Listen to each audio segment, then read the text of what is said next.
রুমিন ফারহানার stage ভাঙচুরের কারণে বক্তৃতা না দিতে পারায় গাড়িতে থেকেই তিনি এই বক্তব্য দেন।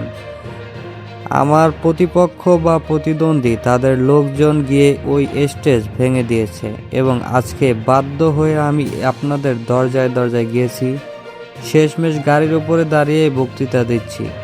আপনারা আগামী 12 তারিখ এই অন্যায়ের সঠিক জবাব দিবেন। আমার প্রতিপক্ষ বা প্রতিদ্বন্দ্বী তাদের লোকজন গিয়ে ওই স্টেজ ভেঙে দিয়েছে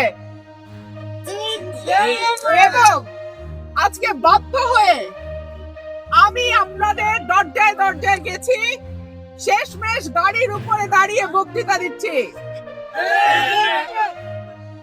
আপনারা আগামী 12 তারিখ এই অন্যায়ের সমুচিত জবাব দেবেন।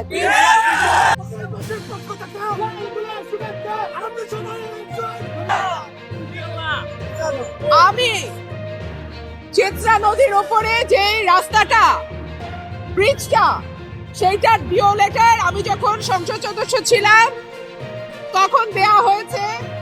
এটা নিয়ে দেন দরবারও হচ্ছে। ইনশাআল্লাহ যদি আপনাদের ভোটে আল্লাহ আমাকে আরেকবার সংসদ সদস্য নির্বাচিত করে, রাস্তাঘাট সহ ব্রিজ কালভার্ট যা আছে আমি এই দুটো উপজেলার একটা নতুন রূপ দেব ইনশাআল্লাহ।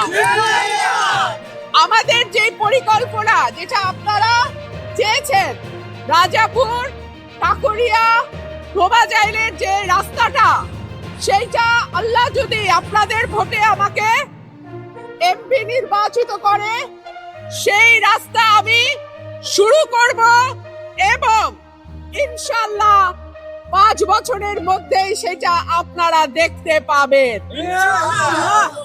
প্রিয় ভাইরা আমার, আমরা এই নতুন বাংলাদেশে আর কোনো দুর্নীতিকে প্রশ্রয় দেব না।